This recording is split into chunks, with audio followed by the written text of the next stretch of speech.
우리 하나님 말씀 보도록 하겠습니다. 구약 성경 이사야서 9장 1절부터 7절입니다. 이사야서 9장 1절부터 7절까지의 말씀을 우리 다 같이 한 목소리로 봉독하겠습니다. 다 같이요. 전에 고통하던 자에게는 흑암이 없으리로다. 옛적에는 여호와께서 스불론 땅과 납달리 땅으로 멸시를 당케 하셨더니 후에는 해변길과 요단 저편 이방의 갈릴리를 영화롭게 하셨느니라. 흑암에 행하던 백성이 큰 빛을 보고 사망의 그늘진 땅에 거하던 자에게 빛이 비치도다. 주께서 이 나라를 창성케 하시며 그 즐거움을 더하게 하셨으므로 추수하는 즐거움과 탈취물을 나누는 때의 즐거움같이 그들의 주의 앞에서 즐거워하오니 이는 그들의 무겁게 맨 멍에와 그 어깨의 채찍과 그 압제자의 막대기를 꺾으시되 미디안의 날과 같이 하셨음이니이다. 어지러이 싸우는 군인의 갑옷과 피 묻은 복장이 불에 섭같이 살라지리니 이는 한 아기가 우리에게 낳고 한 아들을 우리에게 주신 바 되었는데 그 어깨에는 정사를 메었고 그 이름은 기묘자라 모사라 전능하신 하나님이라 영존하시는 아버지라 평강의 왕이라 할 것임이라. 그 정사와 평강의 더함이 무궁하며 또 다윗의 위에 앉아서 그 나라를 굳게 세우고 자금 이후 영원토록 공평과 정의로 그것을 보존하실 것이라. 만군의 여호와의 열심히 이를 이루시리라. 아멘. 평강의 왕 예수 그리스도, 평강의 왕 예수 그리스도라고 하는 제목으로 말씀 증거하겠습니다. 여러분, 이 성탄의 계절에 카드를 많이 적으셨나요? 또 카드를 많이 받으셨습니까? 미국에서만 한 해 동안 이 성탄절에 주고받는 카드가 16억 장이라고 합니다. 1.6 billion이죠. 4천만 개의 트리가 세워지고 있다고 합니다. 또 얼마나 더 많은 분들이 선물을 준비하고 선물을 주고 받습니까? 또 우리는 또 캐롤을 준비하기도 하면서 수많은 데코레이션을 통해서 이 날이 특별한 날이다라고 하는 것을 서로 간에 사인을 주고받고 살아갑니다. 정말 어마어마한 일들이지요. 우리 교회도 성탄 축하 예배를 준비하고 우리 어린 부서에서도 예수 그리스도의 탄생을 축하하는 그런 행사들을 하고 있습니다. 여러분도 아마 어려서부터 신앙생활을 하셨다라고 하면 새벽송도 들어보셨을 것입니다. 저도 24일 날 밤에 이렇게 그룹을 지어서 여기저기를 다니면서 기쁘다 구주 오셨네 찬양하고 또 간식을 받아다가 그 다음날 또 우리 주일학교에서 그 간식을 서로 간에 나누어 먹는 그런 또 시간들을 가졌지요.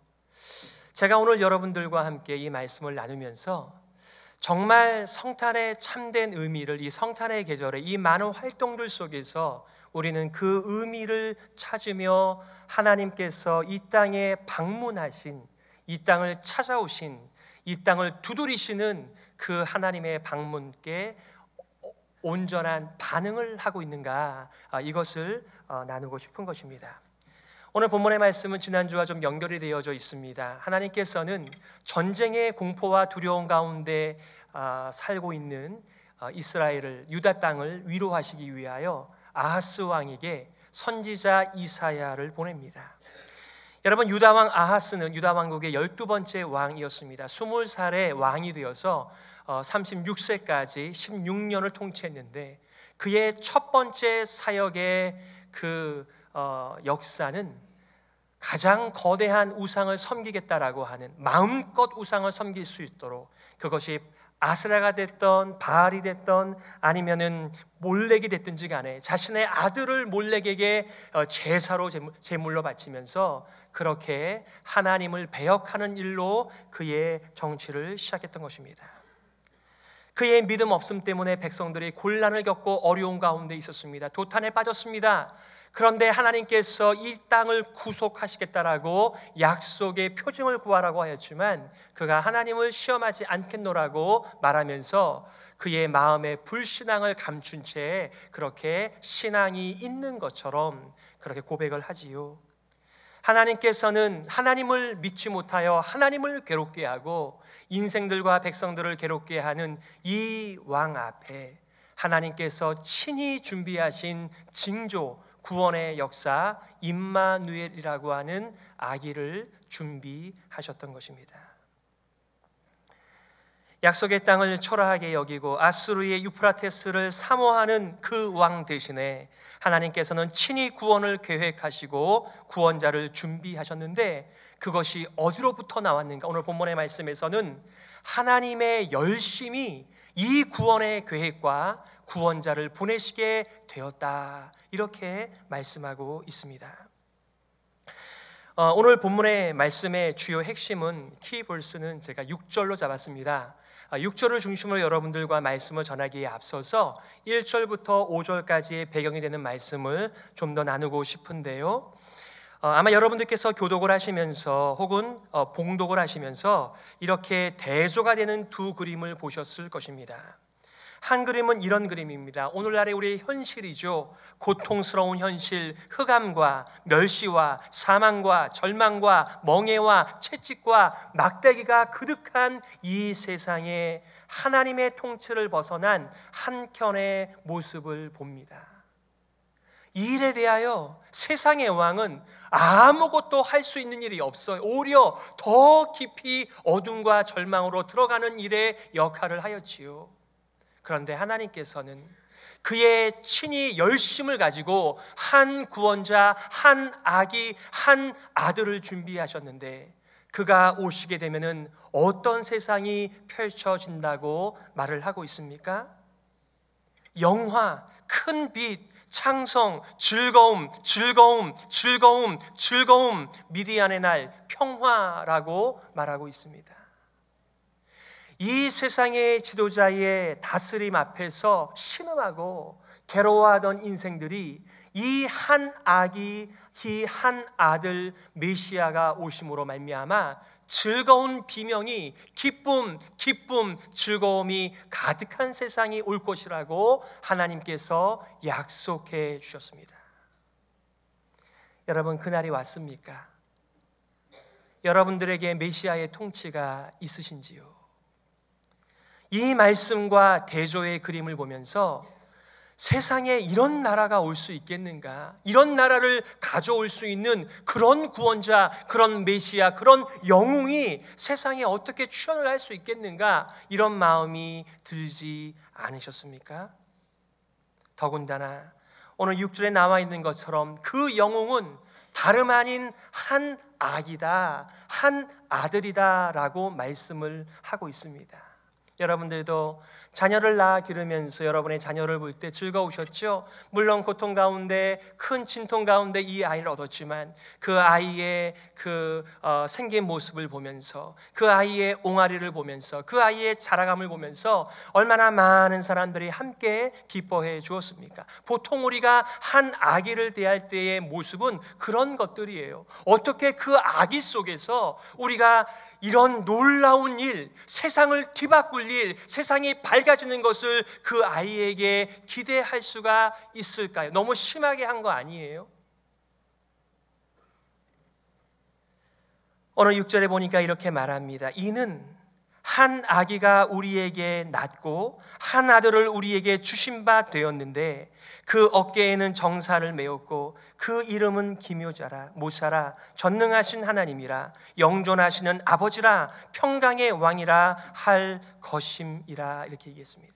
오늘 저는 여러분들과 우리가 베들레헴을 찾아가서 구유에 누인 한 아기를 바라볼 때에 그분을 어떠한 내용과 시선과 믿음을 가지고 바라봐야 할지 4가지를 나누려고 합니다. 물론 어떤 분은 5개로 보시는 분들도 계시지만, 첫 번째는 기묘한 모사, 영어로는 Wonderful Counselor, 두 번째는 전능하신 하나님, 세 번째는 영존하시는 아버지, 네 번째는 평강의 왕으로 오신 이 한 아기, 한 아들을 우리가 믿음으로 배울 수 있다면, 아니 더 나아가 그분을 경배할 수 있다면 우리는 이 성탄절의 계절을 예년과 다른 살아있는 소망이 넘치는 성탄절로 바꿀 수 있다고 믿습니다.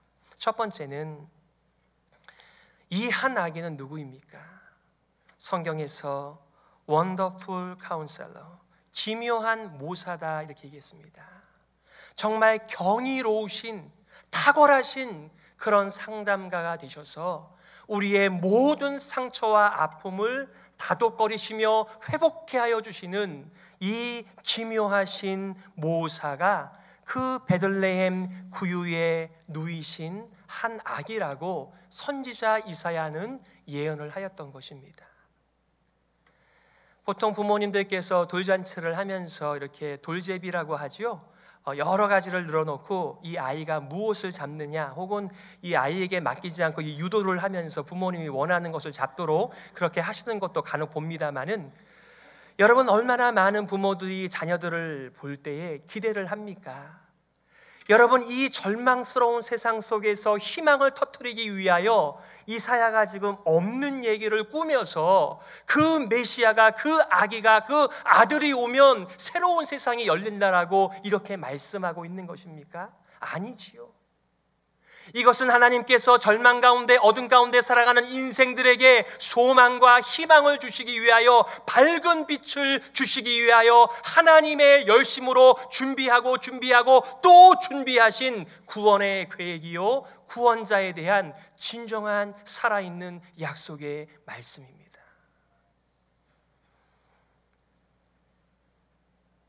여기서 말씀하는 기묘한 모사는 지혜로운 계획을 세울 수 있는 사람을 의미하는 것입니다. 누가 지혜로운 계획을 세울 수 있겠어요? 지혜로운 자가 지혜로운 계획을 세울 수가 있는 것이 아닙니까? 그분의 지혜의 깊이와 넓이와 오묘함을 우리는 다 헤아릴 수는 없지만, 정말 왜 하나님께서 나를 이렇게 사랑하시고 구원하셨는가라고 우리는 계속해서 하나님 그분을 깨달을 때마다 나같이 죄인을, 나같이 깊은 절망 가운데 인생을 왜 찾아와 두드리시는가라고 우리는 반문하며 왜 날 사랑하나 이렇게 말씀하세요. 분명히 사랑은 받고 있는데 내가 나 스스로를 봐도 사랑받을 만한 사람이 아니라는 것을 알기에 그 거룩하신, 그 순결하신, 그 위대하신 하나님께서 왜 나같이 보잘것없는 작은 자에게 관심을 기울이시는지를 우리는 그 답을 모르고 살아가는 거예요. 그게 바로 하나님의 지혜입니다. 이사야 28장 29절에서 이도 만군의 여호와께로서 난 것이라, 그의 모략은 기묘하며 지혜는 광대하니라 이렇게 말씀합니다. 여러분, 이 아기는 누구입니까? 지혜의 근본입니다. 지혜의 원천입니다. 아니, 절대적 지혜자이십니다. 이분만이 지혜에 대하여 말씀하실 수 있으시며 이분만이 지혜를 보여주실 수 있는 분이라고 선지자 이사야는 하나님의 계시를 담아 전파하고 있는 것이죠. 여러분, 이 지혜를 경험한 예수님 당시의 사람들이 어떠했나요? 아마 이 가운데도 산상수훈을 암송하는 분들도 계시겠습니다만, 그 유명한 복음서 산상수훈, 마태복음 5장, 6장, 7장 그 메시지를 다 듣고 난 이 백성들의 그 감탄, 그들의 반응이 어떠했나요? 마태복음 7장 28절 29절에 예수께서 이 말씀을 마치심에 무리들이 그 가르침에 놀래니 이는 그 가르치는 것이 권세 있는 자와 같고 저희 서기관들과 같지 아니함일러라.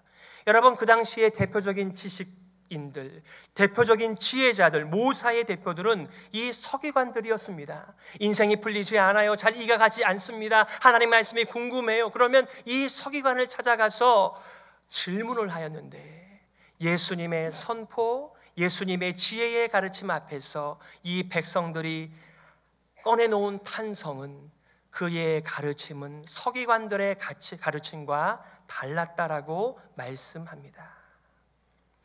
왜 그럴까요? 바로 그분이 우리의 인생을 계획하셨기 때문에 그렇습니다. 바로 그분이 우리를 죄와 절망과 어둠과 혼란에서 건져주실 유일한 분이시기 때문에 그 하나님 자신께서 지혜의 왕으로 오셔서 말씀해 주셨기 때문에, 그 말씀의 빛을 조금이라도 받은 사람들이 그 말씀을 붙들고 아끼며 그 말씀에 믿음을 올려드리며 그렇게 기뻐하였던 것이지요. 여러분, 마찬가지 아닙니까? 우리도 그리스도 예수의 십자가를 배워갑니다. 아기로 오신, 여러분 상상이나 되십니까? 창조주께서 어떻게 피조물이 되실 수가 있으실까요? 어떻게 빛 되신 분께서 어둠이 되시며 의 자체이신 분께서 죄가 되실 수가 있으실까요? 모든 복의 근원이 되시는 분께서 어떻게 저주거리와 조롱거리가 되실 수 있었을까요? 여러분은 그 구원의 방법이 이해가 되십니까? 우리는 한마디밖에 할 수 없어요. 그것은 하나님의 지혜이며 하나님의 열심이 그 구원을 이루었다라고 고백하며 찬양하고 감탄하는 몫이 우리의 몫이죠. 그래서 제가 질문을 드리는 것입니다. 이 성탄의 계절에 캐롤만 듣는 것이 아니라 여러분의 마음 깊은 곳에서 진정한 허리를 굽힌 마음의 경배와 찬양이 우리 가운데 있는가? 만약에 이것이 없다면 우리가 주고받는 그 수많은 카드와 선물과 이 나무들이, 이 포인세티아가 어떤 의미일까요? 두 번째, 그 아기는 전능하신 하나님이다, 이렇게 말씀합니다. 우리 교회에 오셔서 말씀 전해주신 리버티 신학대학원 그리고 은혜와 영광교회 담임이신 정연구 주님께서 이렇게 표현하시더군요. 기저귀를 차고 있는 하나님. 이해가 되세요?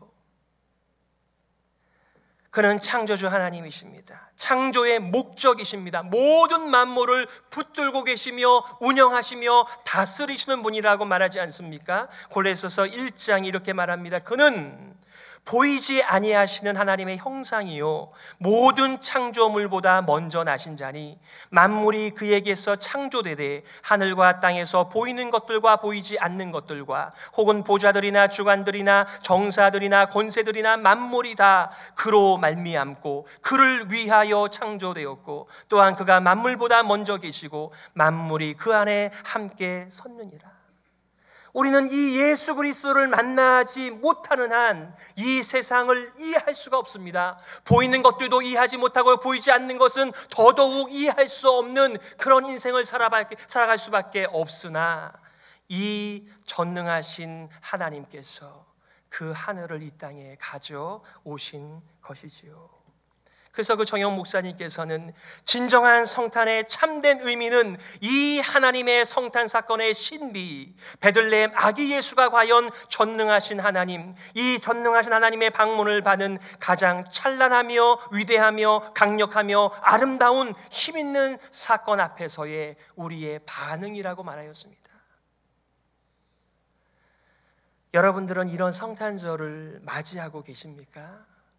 우리가 어릴 때는 그저 받는 선물이 가장 최고였죠. 그러나 이 성탄의 주인공이 되신 예수 그리스도를 통하여 우리는 새로운 세상을 맞이하게 되는 것이지요. 영어 표현에 You can't spell Christmas without Christ. 무슨 얘기예요? 사람들은 크리스마스를 쓰면서 크라이스트를 잃어버린 세상 속에 살아가지만 정말 크리스마스를 쓸 수 있는 것은 항상 거기에 크라이스트, 예수 그리스도가 들어가 있을 수밖에 없다는 말씀입니다. 우리의 수많은 카드와 선물과 추리와 데코레이션 속에서 만약에 예수 그리스도가 우리의 중심이 되셔서 우리를 방문하실 때에 올바른 반응이 없다라고 한다면 이것처럼 비극적인 성탄절이 어디에 있겠습니까? 세 번째, 이 아기는 영존하시는 아버지다, 이렇게 얘기했습니다. 여러분, 이 표현이 이해가 되십니까? 더군다나 우리는 삼위일체를 잘 배운 성도들이 아닙니까? 그러면 분명히 예수 그리스도는 아버지가 아니고 아들이잖아요. 그런데 어떻게 이 아기를 가리켜서 영존하신 영원하신 아버지라고 표현할 수가 있을까요? 벌써 마음에 불편하신 분들이 계시죠? 그런데 여기서 말하는 아버지는요, 그런 삼위일체의 관계 속에서 표현되어지는 아버지라고 하는 의미라기보다는 우리의 가디언이 되어주신다는 말씀입니다. 우리의 보호자가 되신다는 것이지요. 여러분, 아버지는 무슨 일을 하는 사람입니까? 가정을 지키고 돌보며 사랑하며 가꾸는 것이 아버지의 역할이잖아요. 여기서 말하는 영원하신 아버지, 이 아기를 보면서 영원하신 아버지라고 고백하는 그 참다운 계시 앞에서 우리는 어떻게 반응하며 살아야 될까요? 저희 아버지는 한정된 기간이지만 최선을 다해서 저희 네 자녀를 먹이시고 입히시고 관심 가져주시며 박수 쳐주시면서 사랑해 주시면서 걱정과 근심과 불안에 떨 때마다 걱정하지 마, 아빠가 있잖아, 이렇게 사랑해 주셨습니다. 그런데요, 돌아가시더라고요. 질병에 걸리셔서. 지난 화요일이 저희 아버지 기일이었는데요, 벌써 2005년에 돌아가셨으니까 꽤 시간이 지났음에도 불구하고 이 기일이 다가오게 되면은 아버지가 저를 향해서 오래 참아주시고 깊이 사랑해 주신 것, 내가 깨닫지도 못했던 것들을 지금에서야 조금씩 깨달으면서 너무나 감사하더군요. 저도 그런 아버지가 되고 싶지 않겠어요? 내가 이 자녀를 사랑해주면서 먹여주면서 입혀주면서 끝까지 책임져주는 그런 가디언으로서의 아버지가 되고 싶다, 이렇게 마음에 결심할지 모르겠지만 여러분들이 제 운명을 알잖아요. 사고 날 거고요, 질병 걸릴 거고요, 얼마 안 있어서 죽을 거고요. 그러면 그 아이들은 그 아이의 삶을 또 살아가야 되는데, 바로 이 아기는 이 세상의 아버지와는 달리 영원토록 우리를 돌보시는, 사랑해 주시는, 박수 쳐주시는 은혜의 사랑의 하나님임을 이 성탄의 계절에 선포하시기에, 그래서 우리가 카드 주고받는 것이고요, 그래서 선물 주고받는 것이고요, 그래서 찬양 준비하면서 이렇게 하나님의 성호를 깨달을 때마다 감사, 즐거움을 회복하는 것입니다. 네 번째, 이 아기를 평강의 왕이라고 하였습니다. 평강은 어디에서부터 옵니까? 예수님께서는요, 그 자신의 죽음을 선포하신 이후에 불안과 두려움과 공포 가운데 있는 제자들을 향하여서 이렇게 말씀하셨습니다. 평안을 너희에게 끼치노니 곧 나의 평안을 너희에게 주노라. 내가 너희에게 주는 것은 세상이 주는 것 같이 아니하니라. 너희는 마음에 근심도 말고 두려워하지도 말라. 아멘. 어떠세요? 아멘 한다고 평강이 찾아오면 제가 아멘을 수백 번 하겠습니다만은 잠자리에 들기 전까지 세상에 대한 근심과 걱정과 두려움으로 살아갑니다. 눈 뜨면서부터 또 근심과 걱정을 하는데요, 이 왜 내가 걱정하고 있지, 그 이유를 몰라서 또 걱정하게 되는 이 악순환의 연속이 우리의 삶의 모습이 아닌가 싶습니다. 그런데요, 그게 누가 누구를 통치하기 때문에 그래요? 죄가 우리를 통치하기 때문에, 내 자신이 통치하기 때문에 하나님의 통치가 없는 곳에는 엔샬롬이 가득한 것입니다. 하나님이 다스리시는 곳, 예수 그리스도가 다스리는 곳에는 이 샬롬의 결과가 있지만은 자신의 통치 아래에서는 샬롬이 아닌 엔샬롬만 가득한 세상을 살아가는 거예요. 아하스에게 이 약속의 말씀이 주어졌지만 그는 세상을 더 신뢰하고 자신을 믿었기에 하나님의 약속의 소망을 누리지 못한 채 그의 인생을 마감하였습니다. 저와 여러분의 삶 가운데 이 예수 그리스도, 하나님의 열심으로 이루신 이 평강의 왕께서 찾아오실 때 여러분은 그분을 영접하고 계시는 것입니까? 예수님께서는 이 세상의 빈곤과 어둠과 죄 가운데 살아가는 사람들을 불쌍히 여기시면서 이렇게 초대하시지 않으세요? 수고하고 무거운 짐진 자들아, 다 내게로 오라. 내가 너희를 쉬게 하리라. 나의 마음이 온유하고 겸손하니 나의 멍에를 메고 내게 배우라. 그러면 너희 마음이 쉼을 얻으리니. 여러분, 세상에서 배우시는 것이 많이 있으시죠? 그렇지만 여러분께 찾아오신 이 평강의 왕 앞에서 배우시지 못하신다면 아마 여러분의 삶도 아하스와 똑같이 믿음 없는 사람들처럼 하나님의 소망과 평강을 누리시기는 어려울 것입니다. 그러기에 이 위대하신 메시아가 이 땅에 방문하여 우리들의 마음을 두드려 주실 때에 마음을 활짝 열고 제가 내 인생을 다스리지 않겠습니다. 평강의 왕께서 저를 다스려 주시옵소서라고 그분의 지혜와 그분의 영원한 보장과 돌봄 앞에서 그의 평강을 누릴 수 있는 비결은 배우는 것입니다. 우리가 잘 암송하는 빌립보서 4장 6절 7절, 아무것도 염려하지 말고 오직 모든 일에 기도와 간구로 너희 구할 것을 감사함으로 하나님께 아뢰라. 그리하면 모든 지각에 뛰어난 하나님의 평강이 그리스도 예수 안에서 너희 마음과 생각을 지키시리라. 아멘. 이 세상에 우리를 향하여서 우리의 가진 짐도 무겁고 힘든데 다른 사람을 향하여 한 번 정도는 손을 내밀 수 있겠죠. 그러나 그 사람을 향하여서 계속해서 수고하고 무거운 짐진다들은 내게로 오라고 말을 할 수 있는 사람이 이 세상에는 아무도 없습니다. 오직 하나님의 열심히 준비하신 이 평강의 왕 되신 예수 그리스도 한 아기 한 아들 외에는 이 평강의 통치를 하실 수 있는 분이 없으시기에 우리는 이 평강의 왕의 방문 앞에서 우리의 인생을 진지하게 다시 한번 내려놓으며 하나님께서 다스려 주시도록, 그리고 하늘의 평강을, 예수 그리스도의 평안을 주시도록 간구하는 것이지요. 이 모든 일은요, 이 모든 구원의 일과 구원자의 일은 만군의 여호와의 열심히 이렇게 하였다라고 말합니다. 사람들의 아이디어 아니었고요, 사람들의 경험 아니었고요, 사람들의 열심이 아닌 하나님의 열심이었다고 성경은 말합니다. 그 정사와 평강의 더함이 무궁하며 또 다윗의 위에 앉아서 그 나라를 굳게 세우고 자금 이후 영원토록 공평과 정의로 그것을 보존하실 것이라. 만군의 여호와의 열심히 이를 이루시리라. 여러분, 왜 하나님께서는 이렇게 열심을 내셨습니까? 우리는 그 이유를 다는 몰라도 한 가지 아는 게 있습니다. 하나님은 사랑이시라고 고백한 사도 요한을 통하여서 그렇구나, 하나님께서는 세상과 다른 사랑 그 자신이기 때문에 그 사랑을 가지고 이렇게 구원의 계획을 열심히 세우시면서 그 구원을 친히 이루어 주시는 분이시다라고 하는 것을 배우게 되어지는 것입니다.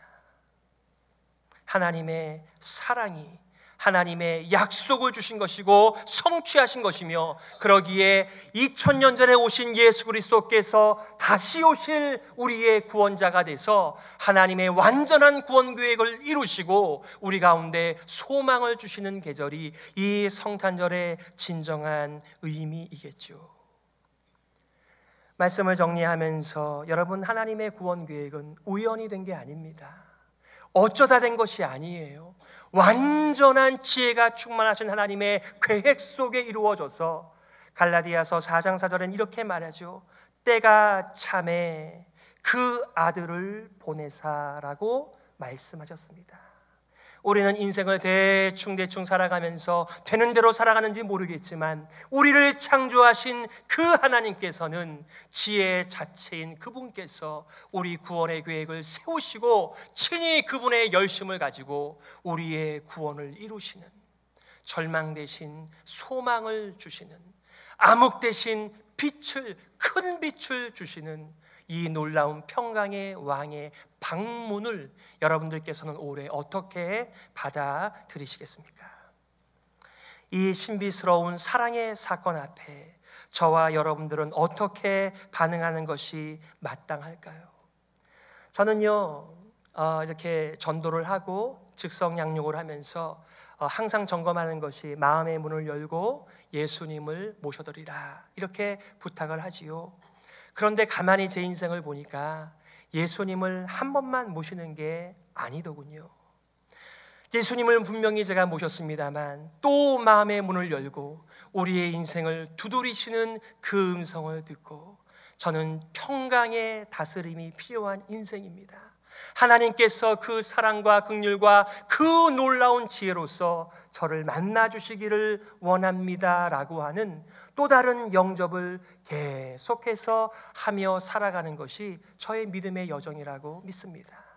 여러분, 성탄절은 해마다 한 번씩 여러분들을 찾아올 거예요. 중요한 것은 그렇게 하나님의 열심을 가지고 완전하게 준비하신 구원의 방문 앞에서 이 교회는, 우리는 어떻게 반응하고 있는가? 정말 우리 성탄절의 가장 중심에 이 예수 그리스도가 살아계신가를 꼭 점검해 보시기를 바랍니다.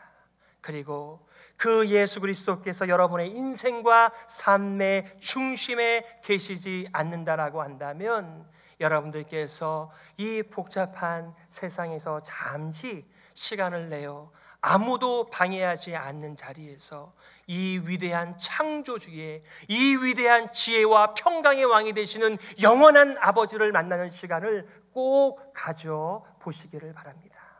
여러분들께서 그 은혜의 손길을 내어밀 때 하나님께서는 은혜로 반응하시며 우리들에게 세상이 알지 못하는 평강의 은혜를 내려주실 줄 믿습니다. 하나님께서는 이 평강의 삶을 여러분들에게 맡기셨습니다. 우리 모두가 성탄의 계절에 하나님의 평강을 누리면서 우리도 평강의 삶을 살아가실 수 있도록 하나님의 은혜를 구했으면 좋겠습니다. 우리 이 시간 하나님의 말씀을 기억하시면서 이렇게 기도했으면 좋겠습니다. 하나님, 우리 교회가 하나님의 방문을 받는 교회로서 마음의 허리를 굽혀 하나님을 경배, 찬양, 예배드리는 것이 회복되게 하여 주시옵소서. 그리고 하나님의 방문을 통하여 우리도 평강의 사람으로 살게 하여 주옵소서. 우리 말씀 기억하시면서 함께 기도하겠습니다.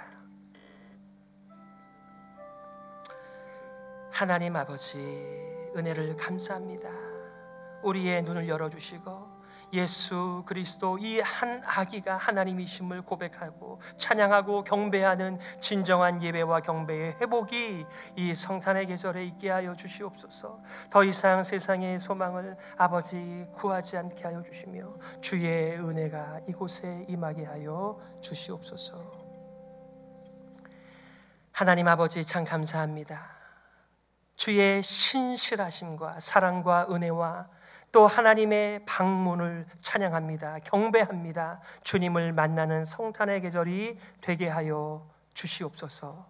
그리고 이 어둠의 세상을 살아가는 동안에 이 약속의 메시아 앞에 우리가 다시 한번 새로워지며 소망이 충만해지도록 인도하여 주옵소서. 살아계신 예수님의 이름으로 기도드리옵나이다. 아멘.